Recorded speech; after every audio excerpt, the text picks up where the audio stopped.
नमस्ते स्टूडेंट्स और सभी लोग जो लोग इसको सुन रहे हैं सबको मेरा नमस्कार। आज एक बार फिर हम अपनी नई अध्याय पे हम चल रहे हैं। जैसा कि हम जानते हैं कि पिछले अध्याय में हमने ख़ास तौर पर सीमांतीकरण पर ध्यान दिया, हाशियाकरण जिसे कहते हैं, ख़ास तौर पर इंग्लिश में जैसे हम कहेंगे मार्जिनलाइजेशन। तो हमने मार्जिनलाइजेशन को ध्यान रखते हुए ख़ास तौर पर दलित, मुस्लिम, आदिवासियों, इन समूहों के ऊपर खासतौर पर ध्यान दिया, इनके बारे में जाना।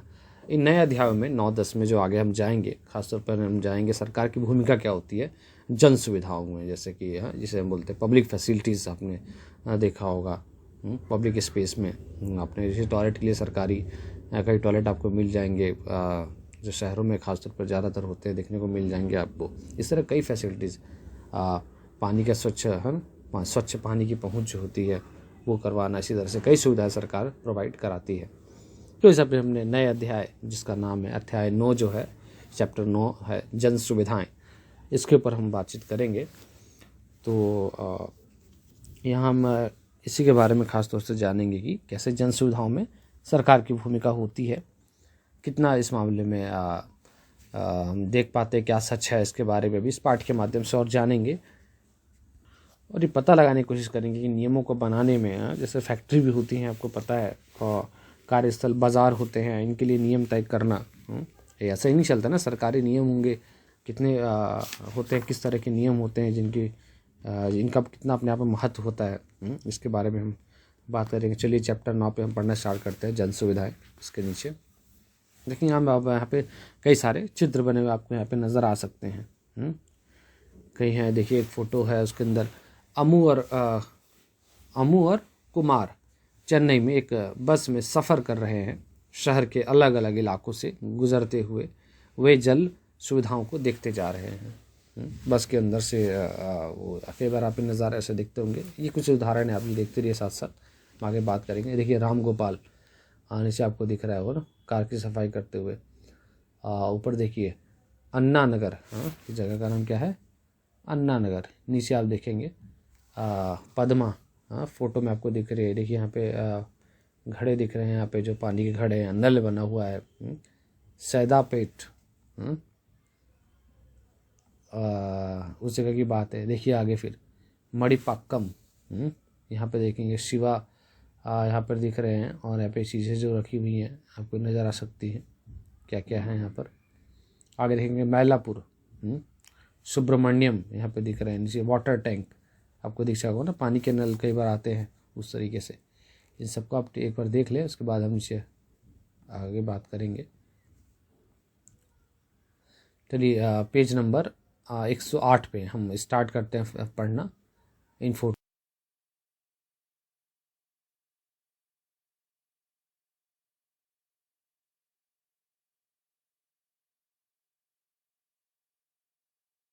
को देखने के बाद में। चेन्नई के लोग और पानी। श्री राम गोपाल जैसे आला सरकारी अफसर चेन्नई के अन्ना नगर में रहते हैं। देखिए जैसे हम बता रहे, इस फोटो में आप देख लेंगे अन्ना नगर जो जगह है, जिस पर राम गोपाल जो है वो अधिकारी हैं। ऐसे और अधिकारी भी रहते हैं कहीं पर। भरपूर पानी के छिड़काव के कारण हरे भरे बाग बगीचों वाला यह इलाका खास आकर्षक है। यहाँ के नलों में 24 घंटे पानी रहता है। जब पानी की आपूर्ति कम होती है तो श्री राम गोपाल नगर जल निगम में परिचित एक बड़े अफसर से बात करते हैं और फौरन उनके लिए पानी के टैंकर का इंतज़ाम हो जाता है। देखिए वो एक अधिकारी हैं, ये बात हमें ध्यान रखनी है, अफसर है और वहाँ पर रहते हैं। तो यह सब बताया जा रहा है। देखेंगे आप बड़े बड़े जो कई मकाने होते हैं, घर बड़े बड़े, वहाँ पे आसपास देखिए बाग बगीचे होते हैं, उसमें लोग पानी से डाल के अक्सर आपको मिल जाएंगे और काफ़ी हरा भरा लगता है वो। देखिए चल आगे पढ़ते हैं। शहर के ज़्यादातर इलाकों की तरह मैलापुर में सुब्रमण्यम के अपार्टमेंट में भी पानी की कमी है। देखिए अब एक फ़ोटो में आपको दिखाया गया है ना, सुब्रमण्यम की फ़ोटो दिखाई गई है, वहाँ पानी की कमी है मैलापुर में। तो ये 2 शहरों के बारे में है यहाँ पे। यहाँ नगर पालिका 2 दिन में एक बार पानी उपलब्ध कराती है। कुछ लोगों की ज़रूरतें निजी बोरवेल से पानी पूरी हो जाती हैं, लेकिन बोरवेल का पानी खारा है। लोग उसे शौचालय और साफ़ सफाई के लिए ही इस्तेमाल करते हैं। दूसरे कामों के लिए टैंकरों का पानी खरीदना पड़ता है। देखिए, खरीदना पड़ता है ना। सुब्रमण्यम टैंकरों से पानी खरीदने के लिए हर महीने 500 से 600 रुपये खर्च करते हैं। पीने के पानी को साफ करने के लिए लोगों ने घरों में ही जल शोधन उपकरण लगाए हुए हैं, होते हैं ये। चलिए आगे देखते हैं। मणिपाक्कम के एक मकान में शिवा पहली मंजिल में किराए पर रहता है। देखिए, मणिपाक्कम का हमने चित्र देखा था वो, हाँ, मणिपाक्कम है वो जगह का नाम। उसे 4 दिन में एक बार पानी मिलता है। पानी की कमी के कारण वह अपने परिवार को चेन्नई नहीं ला पा रहा है। पीने के लिए शिवा बाजार से पानी की बोतलें खरीदता है। देखिए यहाँ क्या व्यवस्था है, 3 तरह की हमने व्यवस्थाएं देख ली पानी को लेकर। चौथा, पद्मा घरेलू नौकरानी है। वह सैदापेट में, देखिए इसका फोटो आपको दिख रहा था पिछले पेज में, अगर आप ध्यान देंगे तो उसमें आपको स्पष्ट देखा जा सकता है। जहाँ पद्मा की फ़ोटो है, साथ में एक और भी हैं उनके साथ। तो ठीक है, आगे देखते हैं। वह सैदापट में काम करती हैं और पास ही एक झुग्गी बस्ती में रहती हैं, हाँ, झुग्गी स्लम एरिया जिन्हें हम कहेंगे इंग्लिश में। आगे देखें, उसकी झुग्गी का किराया 650 रुपये माहवार है, महीने एक तरह है ना। उसकी झुग्गी में ना तो शौचालय है और ना ही पानी का अन्य स्रोत है। इस तरह की 30 झुग्गियों के लिए कोने में एक ही नल है। इस नल में रोज़ 20 मिनट के लिए एक बोरवेल से पानी आता है, 20 मिनट के लिए सिर्फ। इस दौरान एक परिवार को ज़्यादा से ज़्यादा 3 बाल्टियाँ भरने का मौका मिलता है। इसी पानी को लोग नहाने, धोने और पीने के लिए इस्तेमाल करते हैं। गर्मियों में पानी इतना कम हो जाता है कि कई परिवारों को पानी ही नहीं मिल पाता। उन्हें टैंकरों का घंटों इंतज़ार करना पड़ता है। देखिए, हमने 4 जगह देखी इसके हिसाब से, और पानी के वितरण को लेकर है ना। हाँ, पानी किस किस तरह से आता है, देखिए इस फोटो में लेफ्ट साइड में आप देख सकते हैं। लोग अक्सर आप जाएंगे स्लम एरिया के पास भी, आप ऐसे देख सकते हैं टंकी में इतनी भीड़ लगी होती है। लोग आपको मिल जाएंगे, कभी गुजरे आप शहर में, दिल्ली से शहरों में, आपको स्लम एरिया के बाहर इस तरह से देख सकते हैं। आप कभी वहाँ से गुजरे तो भी देख सकते हैं। चलिए, इस फोटो के आधार पर जो प्रश्न है उसको हम देखते हैं एक बार। पहला, आपने ऊपर उल्लिखित 4 स्थितियों को देखा है, हमने देखा। अब बताइए कि चेन्नई में पानी की स्थिति कैसी है। तो देखिए, 2-3 चीज़ें हैं स्पष्ट तौर पे हमें दिखती है, क्लियरली हम इसे देख सकते हैं। जैसे कि पानी की कमी जो चेन्नई में है, एक तो क्लियर एक बड़े पिक्चर में हमें दिखती है पानी कितनी बड़ी कमी है। और इसके लिए आप ये भी देख सकते हैं किस तरह से असमान वितरण है पानी का, है ना। कुछ लोग बिल्कुल पानी एक फ़ोन पे आ जाता है उनके लिए है ऊपर। सबसे पहले हमने उदाहरण देखा था ना एक राम गोपाल जी का, है ना, उनके उदाहरण में देखा। वही पद्मा जी जो हैं उनको उदाहरण में मिलता है। देखिए, वो एक झुग्गी बस्ती में है, तो वहाँ क्या उदाहरण है ना कि कोने में कभी कुछ 20 मिनट के लिए मात्र, हाँ, ये मौके होते हैं तो सबको मौका भी नहीं मिल पाता है पानी भरने का। तो एक सिचुएशन ये हो गई, हाँ, पानी की असमानता जो अपने आप में है। कुछ लोग बहुत अच्छा पानी मतलब ज़्यादा मात्रा में ले पाते हैं, कुछ क्षेत्रों को जाता है, कुछ को नहीं मिल पाता। इस तरह का जो असमान वितरण है।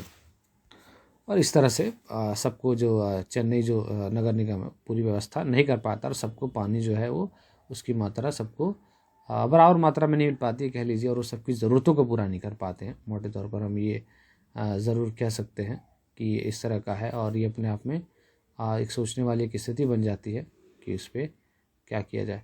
खैर, चलिए दूसरा प्रश्न देखते हैं। उपरोक्त वर्णन में से घरेलू इस्तेमाल के लिए विभिन्न जल स्रोतों को चुनें। तो देखिए, हमने क्या क्या चीज़ देखा। एक तो म्युनिसिपल है ना, जो नगर निगम है अपने आप में जो उसके यहाँ से जो पानी आता है वो वाटर टैंकर्स देखा, वो एक स्रोत है। बोरवेल से ही पानी आता है, देखो आपने एक उदाहरण में देखा था, हाँ, मैलापुर में। और एक जगह पानी की बोतल जो आपको पता है हमने मणिपाक्कम में जो शिवा के उदाहरण से देखा। तो ये 4 स्रोत मोटे तौर पे यहाँ पे बात की गई है ना, बड़े बड़े। चलिए अगला प्रश्न देखते हैं। आपकी राय में सुब्रमण्यम और पद्मा के अनुभवों में क्या समानता है और क्या अलग है। तो देखिए, समानता में आपको नज़र आ रहा है कि दोनों जो हैं अपने आप में पानी की कमी से जूझ रहे हैं, हाँ, दोनों को दिख रहा है। और ये पता चलता है कि वहाँ पे बोरवेल जो है एक साधन है पानी की कमी को पूरा करने का। देखा हमने इसी वाले उदाहरण में। डिफरेंसेस देख सकते हैं दोनों में क्या क्या है अपने आप में। देखिए, एक अंतर यहाँ पे क्लियर है कि जो बोरवेल का पानी है वो अपने आप में देखिए खारा है, हमने देखा, वो पीने लायक नहीं है कह लिया जाए तो व्यवस्था कैसे करते हैं दोनों लोग। जो सुब्रमण्यम है वो टैंकर मंगाते हैं पानी की, खरीदते हैं। वही पद्मा क्या करती है, वो पीने के लिए और अन्य यूज़ के लिए वो बोरवेल का ही पानी यूज़ करती है। देखिए ये अंतर आ गया है पर। एक और चीज़ हम ये देख सकते हैं कि सुब्रमण्यम के जो अपार्टमेंट में है उनके यहाँ से नगर निगम से करीब 2 दिन में एक बार टैंकर आ जाता है ना। वहीं देखिए पद्मा स्लम एरिया में रहती है और वहाँ सिर्फ 20 मिनट के लिए, अगर आपको पता हो तो, हाँ 20 मिनट के लिए रोज़ाना के स्तर पे ये आ पाता है पानी। और एक और स्पष्ट अंतर आपको मिल जाएगा अगर ध्यान देते हो। जहाँ सुब्रमण्यम के जो अपार्टमेंट आप देखेंगे, लोगों की जो ज़रूरत है पानी की वो टैंकर खरीद कर पूरी हो जाती है, लेकिन वही पद्मा के जो स्लम एरिया अपने आप है, एक लोग जो एरिया है वो झुग्गी बस्ती है और वहाँ पे लोगों को कई घंटे इंतज़ार करने पड़ते हैं पानी के टैंकर के लिए। हाँ गर्मियों में तो और बेहाल हो जाता है मामला, हाँ क्योंकि गर्मियों में सबको उपलब्ध नहीं हो पाते हैं, अभी लिखा है। एक तो घंटों इंतज़ार करना पड़ता है और गर्मियों में तो सबको पानी मिल भी नहीं पाता है परिवारों को। तो चलिए चौथे प्रश्न को अब देख लेते हैं। अपने इलाके में जल पूर्ति की स्थिति का वर्णन करते हुए एक अनुच्छेद लिखें। देखिए आपके अनुसार से आपके यहाँ की स्थिति क्या है, ये बहुत अच्छा है। देखिए हमने स्थितियों को और पढ़ा, आपके यहाँ क्या ज़रूर, और ये आपसे हम उम्मीद करते हैं कि आप वहाँ की स्थिति बताएं। जैसे कि आप बता सकते हैं कहाँ आपके यहाँ जो स्थिति है, पानी कहाँ से आता है, स्रोत आप देखें, बोरवेल का पानी आता है या म्यूनसिपल की साइड से, या जो नगर निगम है उनकी साइड से आता है आपके यहाँ पे जो जहाँ पर हैं, या आप ग्रामीण इलाके के हैं, गाँव के इलाके हैं, तो वहाँ आपके पानी का स्रोत क्या है। हाँ क्या आप घर से ही जो बोरवेल का पानी वही करते हैं, बाहर से भी टैंकर आते हैं, तो इस तरह से आप देख सकते हैं। या आप ऐसी जगह पर जहाँ पे पानी की बोतलें कई बार आपको ख़रीदनी पड़ती है पीने के लिए। हाँ तो ऐसी कुछ चीज़ें हैं और इनमें से आप देखें क्या है स्थिति, बताएं, उसके साथ आप शेयर करें, हमारे साथ भी कर सकते हैं आप। जैसे हमारे यहाँ की बात करें तो आसपास आपको मिल जाएगा बोरवेल के पानी जो है यहाँ पर यूज़ होता है उसके लिए, अपने पर्सनल यूज़ के लिए। हाँ सब अपने लोगों ने अपने अपने घरों में है ना पर्सनली लेवल पे व्यवस्था कर रखी है इस तरह से। और वहीं पर पानी खरीदना होता है, पीने के लिए पानी खरीदना होता है ना बाहर से। तो ऐसे आपके यहाँ भी देखिए किस तरह की व्यवस्था होगी। चलिए 5वां प्रश्न अब देखते हैं। देश के ज़्यादातर स्थानों पर गर्मियों में पानी बूंद बूंद क्यों आने लगता है, पता लगाइए। तो देखिए यहाँ पे बताया भी गया है कि आप एक सिचुएशन भी दी गई नीचे, आप अगर ध्यान दें तो यहाँ पे कक्षा में चर्चा के लिए, क्या चेन्नई में सभी के लिए पानी का संकट है। हाँ ये आप ये देख सकते हैं आपस में बात करने के लिए, अगर आपके आसपास भी लोग इस सिचुएशन को पढ़ने के बाद। हाँ क्या आप बता सकते हैं कि अलग अलग लोगों को अलग अलग मात्रा में पानी क्यों मिलता है। तो देखिए पहला 5वां प्रश्न को देख लेते हैं ना, जो बूंद बूंद पानी क्यों आता है, उस पर अगर गौर करें तो देखिए उसके कई कारण हैं। उनमें से एक है कि जो नदियाँ होती हैं, कई जगह पानी का स्रोत होती है, वो जो छोटी नदियाँ होती हैं वो काफ़ी हद तक जो होती है वो गर्म हो जाती हैं, है ना, और उसकी वजह से सूख जाती हैं वो आगे चल के। और एक और कारण अगर जो दिल्ली में होंगे वो देखे होंगे, ध्यान दिया होगा पिछले जो अगर इस उम्र के होंगे आप 20-25 साल के बीच में भी अगर हैं, अगर आप छोटे हैं अगर क्लास में हैं तो आपको शायद ना पता हो कि आप बड़े होंगे क्लास में, आपके यहाँ जो घर पे जो लोग बड़े हैं उम्र में, उनसे आप पूछ सकते हैं किसी टाइम में ना पानी के नलके कई बार घर में होते थे, वो उसमें से पानी आ जाता, लेकिन धीरे धीरे क्या होता है जो भौम जल जिसे बोलते हैं ग्राउंड वाटर है ना, उसका लेवल अपने आप नीचे चला जाता है। एक और कारण है जहाँ पे ये पानी की कमी हो जाती है, क्योंकि देखिए जनसंख्या तो बढ़ ही रही है। तो पानी की जो उपभोक्ता है अपने आप में जो नीड है वो तो हो ही रही है, लोग तो पानी की डिमांड कर रही हैं। तो एक और जो साधन है ग्राउंड वाटर, उसको लोग अपने अपने तरीके से बोरवेल लगा के, बोरिंग के तहत या फिर नल के लगा के पहले करते थे। अभी भी है, ऐसी बात नहीं है नल है ना, गाँव में तो अभी दिख जाएगा माध्यमिक इस तरीके से नल लगा के जो बोलते हैं, नल का आम भाषा में बोलते हैं। और इसका एक कारण अब आपको पता ही है कि एक और वजह कि जो नगर निगम है अपने आप में, आदि गर्मी का टाइम होता है ना, गर्मी में पानी की सप्लाई ज़्यादा होती है, डिमांड ज़्यादा होती है इनकी, और वो उस डिमांड को पूरी करने में सक्षम अपने आप में वो पूरी नहीं कर पाते हैं ना, क्योंकि देखिए बंटवारा अलग अलग हो जाता है पानी के जगहों के हिसाब से। हमने देखा किसी की पहुंच कितनी अच्छी है ना, वो अपनी जगह टैंकर ही मंगा लेते हैं, एक कॉल पर आ जाती है, इसको बहुत देर इंतज़ार करना पड़ता है। ऐसे कई और कारण हैं। तो देखिए जो ये कक्षा में चर्चा के लिए आपके 2 कारण वैसे पूछे गए हैं कि ना चेन्नई के अंदर वाकई देखिए तो दिख रहा है कि चेन्नई के अंदर वाकई जो पानी की जो कमी है उसकी समस्या तो है ही, है ना। और देखिए हमने कारण क्या देखा, जिसकी अच्छी अप्रोच थी, जैसा कि हमने देखा वहाँ पे राम, क्या नाम था उनका शायद, राम गोपाल जो थे, उनकी अप्रोच अच्छी थी, उन्होंने कॉल किया और पानी आ गया। तो नगर निगम कितना ईजिली कुछ लोगों के लिए व्यवस्था कर देता है पानी के टैंकर्स की। हाँ, तो देखिए सबको नहीं पहुँच पाता है, हाँ, समान वितरण की वजह से, because of unequal distribution of water, एक कारण हो गया। देखिए अब दूसरा अगर ध्यान दें आप तो एक और बात ये भी है कि जिन लोगों के पास पैसे इतने ठीक ठाक पैसे हैं, वो लोग अपने पर्सनल लेवल पे बोरवेल लगा लेते हैं, आपको पता है, घरों में। हाँ, और ये भी एक साधन है पानी का तो अपने घर में पहुंचाने के लिए। तो देखिए रह जाते हैं अब वो लोग जो गरीब होते हैं, जो सक्षम नहीं है, जिनके पास रुपये की कमी है। हाँ, तो पानी की जो भीषण समस्या उनको आती है बहुत ज़्यादा, जो हम कह सकते हैं। तो इस तरह की जो बातें हैं निकल के आ रही हैं यहाँ से। दो बातें हम देख सकते हैं कमी के कारण अपने आप में, कि जब यहाँ पे एक मामला पैसे का भी है और एक साइड तो आपको पता है अप्रोच वाला। ठीक है, आगे बढ़ते हैं।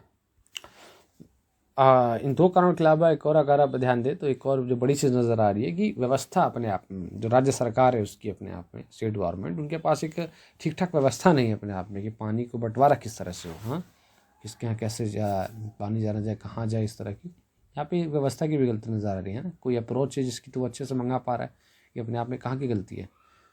जब नगर निगम के पास में, यानी कि कहीं ना कहीं मैकेनिज़्म अपने आप, जैसे हम कहते हैं ना, तंत्र, मैकेनिज़्म में दिक्कत है। तो चलिए 109 नंबर पेज पर हम आते हैं और पढ़ते हैं, आगे देखते हैं। अब साथ साथ जोड़ते जाइए जो आपके आसपास भी हो रहा है। ये चीज़ें ऐसे नहीं, मैं बार बार बताता हूँ, ये सब आपके आसपास ही हो रही है ये चीज़ें। हाँ, आप जहाँ जाएँ, बस से जाएँ, कहीं इधर जाएँ, स्कूल में हैं, आपके आसपास स्कूल से आ रहे हैं, कहीं जा रहे हैं, सामान लेकर आ रहे हैं, आपके अगल बगल सभी चीज़ें घट रही हैं।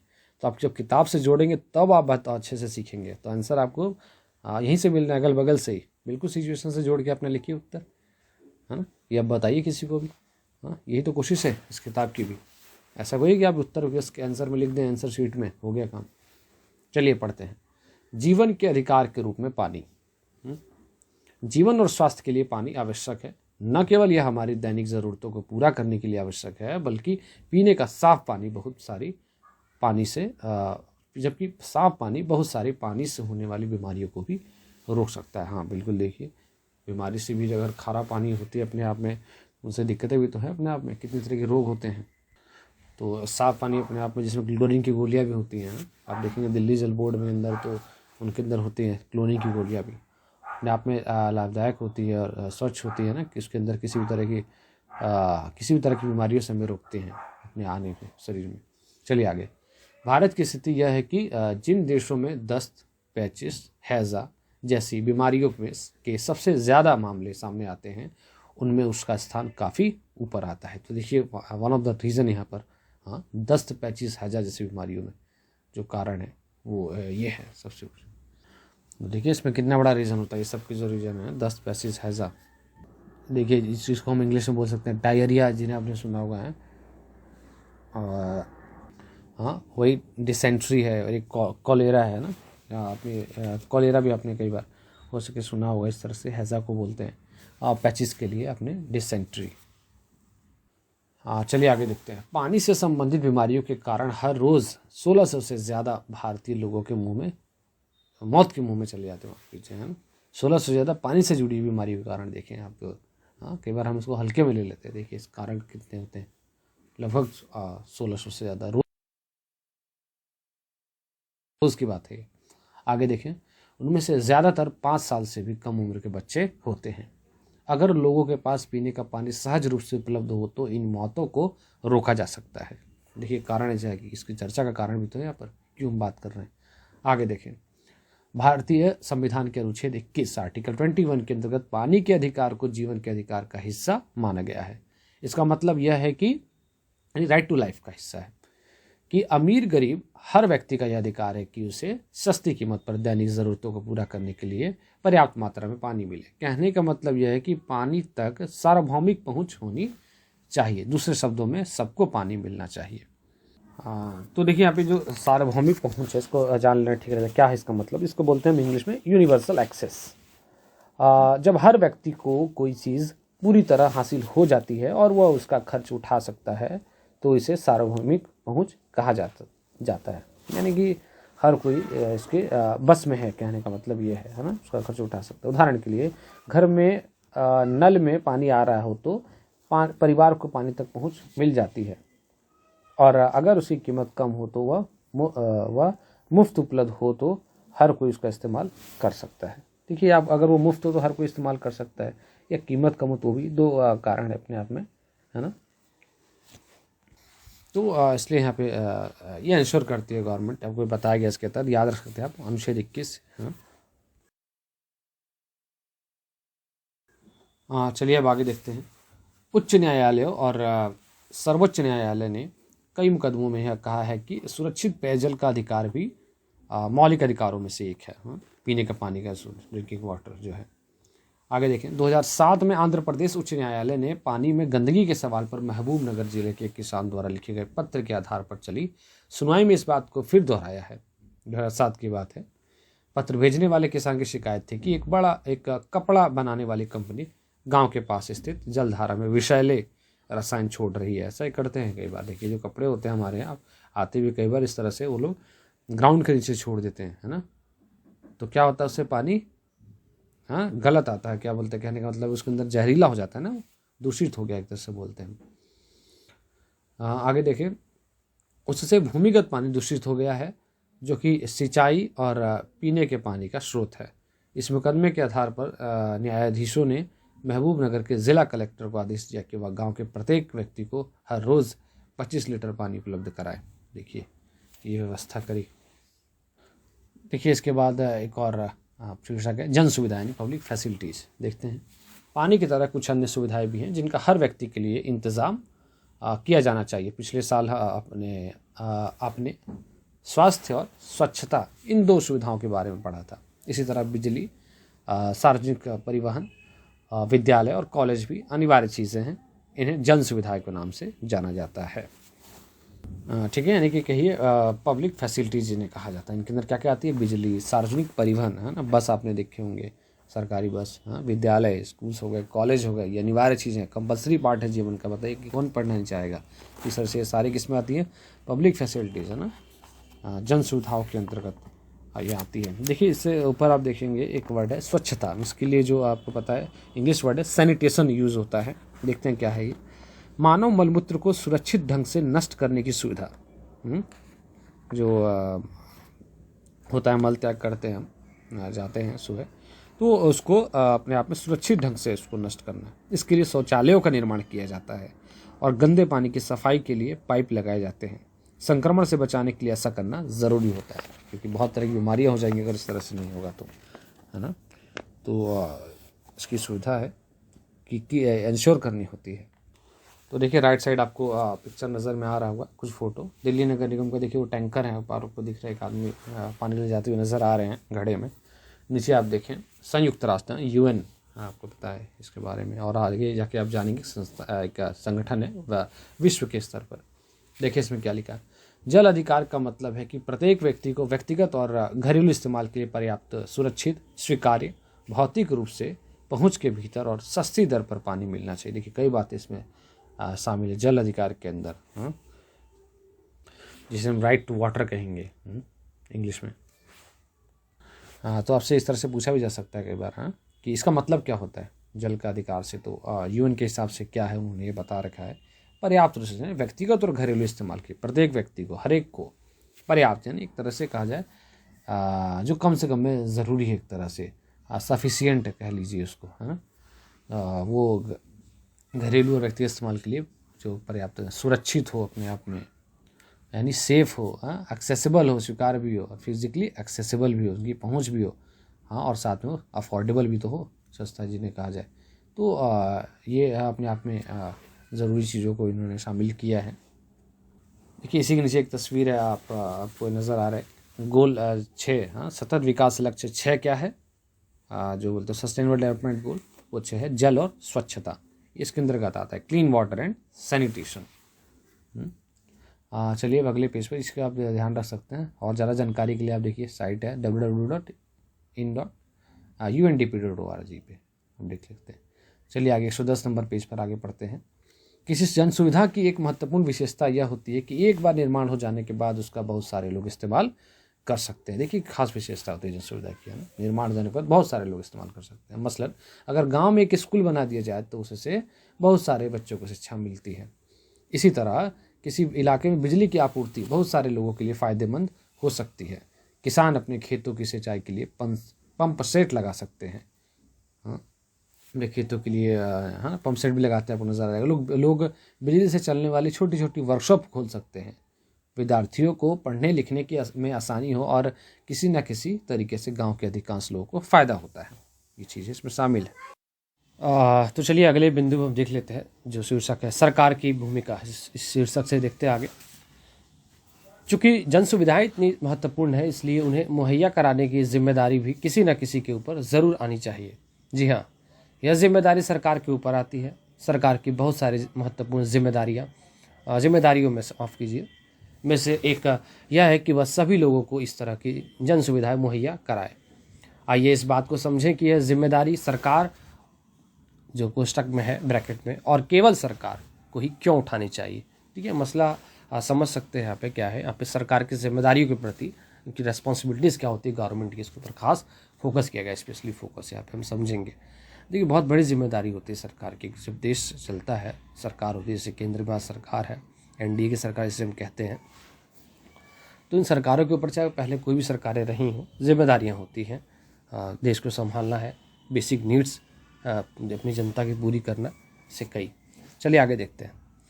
हम देख चुके हैं कि निजी कंपनियां मुनाफे के लिए चलती हैं। देखिए कंपनियां आपने सुना भी होगा, तो यहाँ देखिए कंपनी जैसे हम सिंगुलर में यूज़ करेंगे, वर्ड यूज़ होता है, आपने सुना होगा कंपनी, इंग्लिश का ही वर्ड है।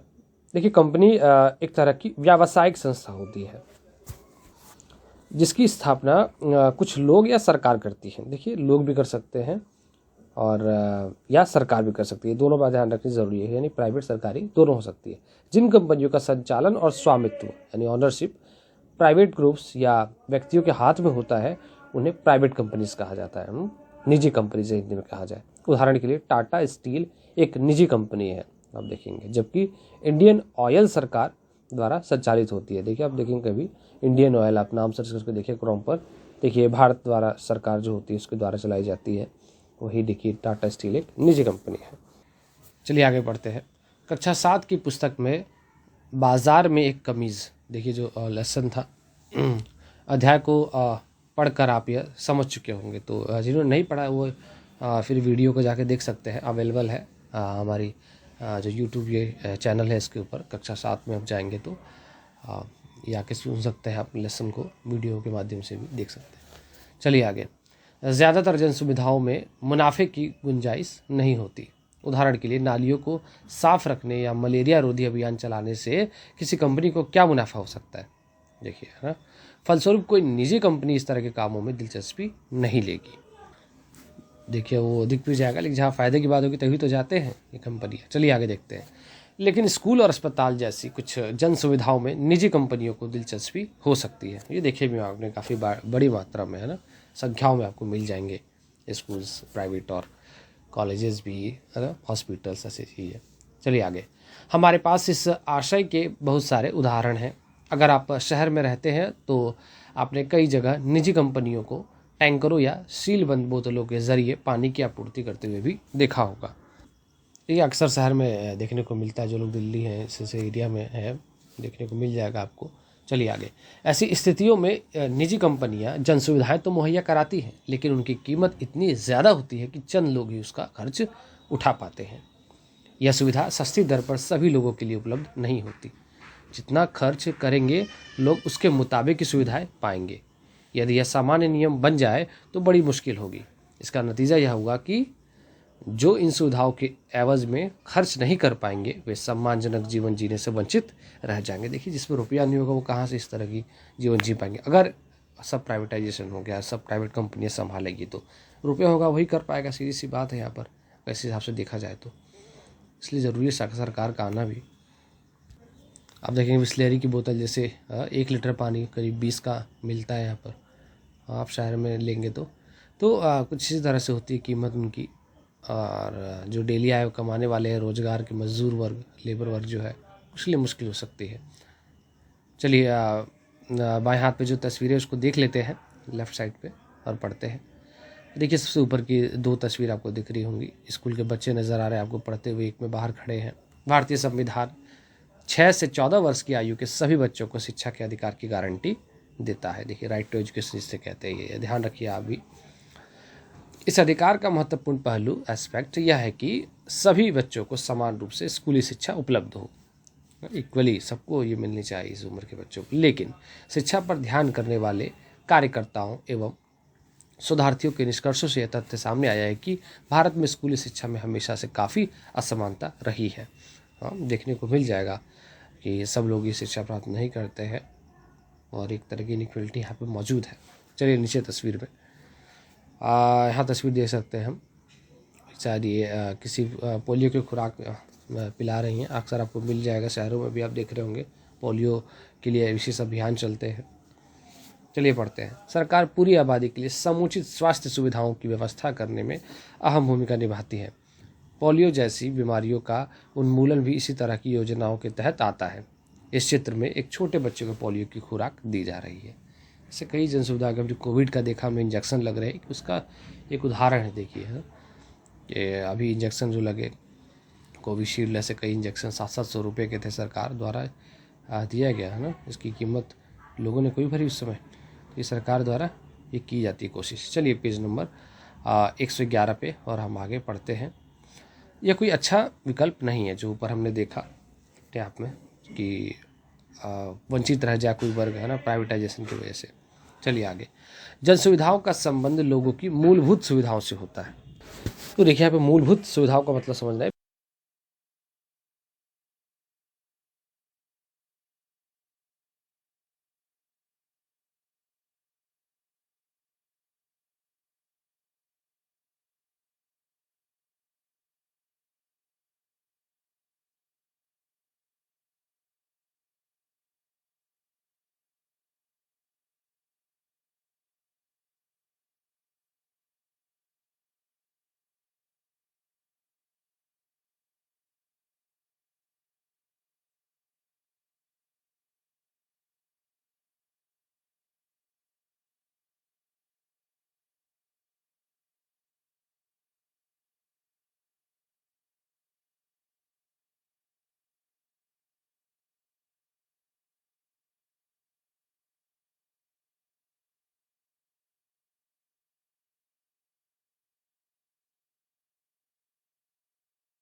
पानी के इस दोहन का विरोध कर सकते हैं?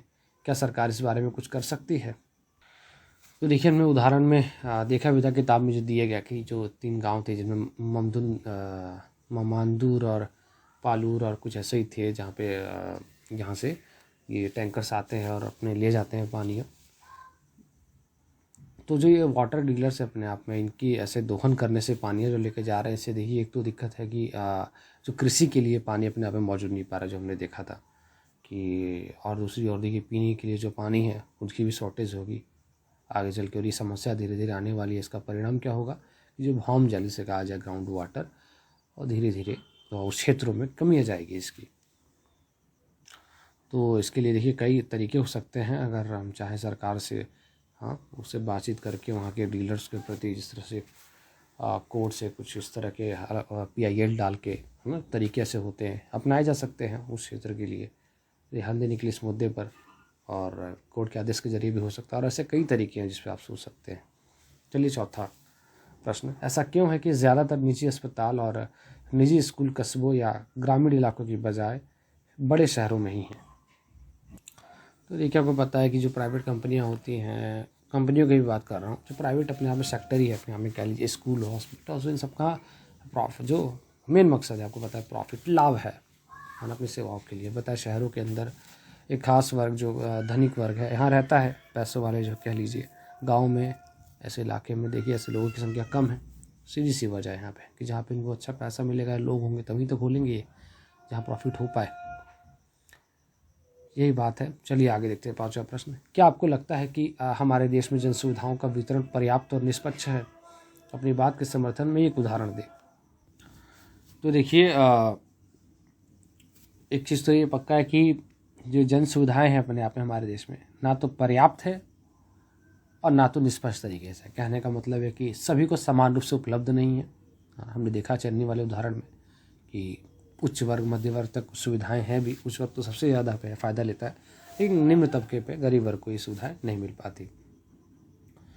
और हमें उदाहरण के लिए ज़्यादा दूर जाने की ज़रूरत नहीं है। जो लोग दिल्ली में है, मुंबई में है, जानते हैं कि जो सुविधाएं इन शहरों में मेट्रो सिटीज़ में है, वो सुविधाएं क्या गाँव में भी मिलती है? हम जाते हैं तो दिल्ली से ही अगर आप 5 घंटे की दूरी पर जाएंगे, राजस्थान के इलाकों में पहुँचेंगे, झुंझुनू में, इन सब इलाकों में, तो आपको देखने को मिलेगा कि वहाँ आपको जिस तरह की सुविधाएं दिल्ली में है, इतने ट्रांसपोर्टेशन है, बसेज़ हैं, मेट्रो है, इतनी सुविधाएं हैं, लगातार बसेज आती हैं, मेट्रो मिनट पर आती हैं, इतनी सुविधा वहाँ नहीं है। रोजगार के साधन इतने नहीं हैं आप देखेंगे तो। तो खैर, हम यहाँ जन सुविधा पर बात कर रहे थे, लेकिन इस तरीके से देखेंगे तो हमें और मिल सकता है। कई उदाहरण है ऐसे गाँव में, जैसे पानी के जो स्रोत हैं यहाँ पे शहरों में जिस तरह का वितरण है, वहाँ पे इस तरह से नहीं मिलेगा ग्रामीण इलाकों में। चलिए 6वां प्रश्न देख लेते हैं। अपने इलाके की पानी, बिजली आदि कुछ जन सुविधाओं को देखें, क्या उनमें सुधार की कोई गुंजाइश है? आपकी राय में क्या किया जाना चाहिए इस तालिका को भरें? तो देखिए, उदाहरण देखिए और आप इसमें सोचें इसको लेकर क्या किया जाना चाहिए। पानी, बिजली, सड़क, सार्वजनिक परिवहन, इनको लेकर खाना अब देखें, इसमें भरें, और क्या लगता है आपको अपने स्तर पे सोचिए जरा। तो इसको देखिए अपने अपने जगहों के हिसाब से, क्या लगता है आपको, जो जहाँ पर है उस जगह के हिसाब से सोचिए, इस पर थोड़ा विचार करें, बात भी करें, तो आंसर लिखें इस पर। प्रश्न 7 देखते हैं।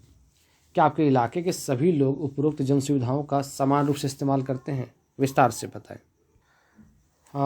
तो देखेंगे अपने अपने एरिया के हिसाब से। मान लीजिए जैसे मेरे हिसाब से, जैसे मैं दिल्ली भी के जो बॉर्डर पर हूँ इलाके में, नलसाद गार्डन जैसे एरिया हो गया, यहाँ पे हम देखेंगे कि जो स्लम एरिया इलाके हैं वहाँ पे तो देखिए पानी की जो कनेक्टिविटी है वो ठीक से नहीं है, आप देखेंगे स्लम एरिया के पास जाके। लेकिन जो मिडिल क्लास के जो घर होते हैं अपने, वहाँ पे अपने अपने वाटर के सिंगल कनेक्शन होते हैं हर घरों में।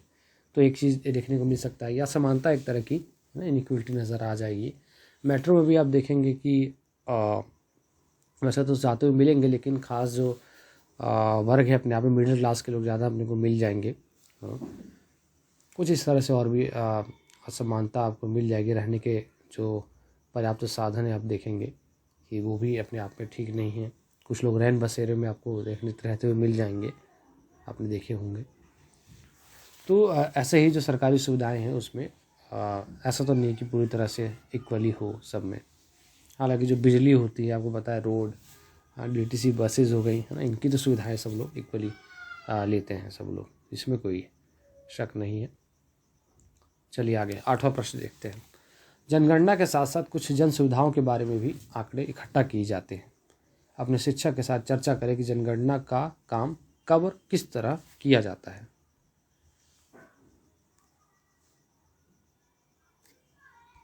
तो देखिए, जो अपने आप में जनगणना जिसे सेंसस कहा जाता है, हर 10 साल पे लिए जाते हैं। इस वर्ष जो 2021 का था, कोविड के चलते इस बार दिक्कत हुई। हम अगले वर्ष में इसको, यानी इस साल हो सके तो करें अगले साल। वैसे हर 10 साल पे होती है। 2011 की जनगणना आई थी, आपको ध्यान दो, कई बार हम बात भी करते हैं क्लासेस में। और फिर देखिए, फिर पुराने डाटा को हटा दिया जाता है, नए डाटा को इस्तेमाल किया जाता है। इस तरह से ज़रूरी भी होता है ना। और आपको पता है इसके अंदर टीचर्स भी लगते हैं। आपको देखा होगा आपने कई बार, अगर आप छोटे होंगे पहले तो, या पूछ सकते हैं अपने पेरेंट्स से भी, तो लोग आते हैं, टीचर्स भी आते हैं कई बार, और सरकारी जो और अधिकारी होते हैं उनको भेजा जाता है इस पर जो डाटा जो होते हैं आंकड़े इकट्ठा करने के लिए। चलिए 9वें प्रश्न को एक बार देखते हैं। हमारे देश में निजी शैक्षणिक संस्थान, स्कूल, कॉलेज, विश्वविद्यालय, तकनीकी और व्यावसायिक प्रशिक्षण संस्थान बड़े पैमाने पर खुलते जा रहे हैं। दूसरी तरफ सरकारी शिक्षा संस्थानों का महत्व कम होता जा रहा है। आपकी राय में इसका क्या असर हो सकता है, चर्चा कीजिए।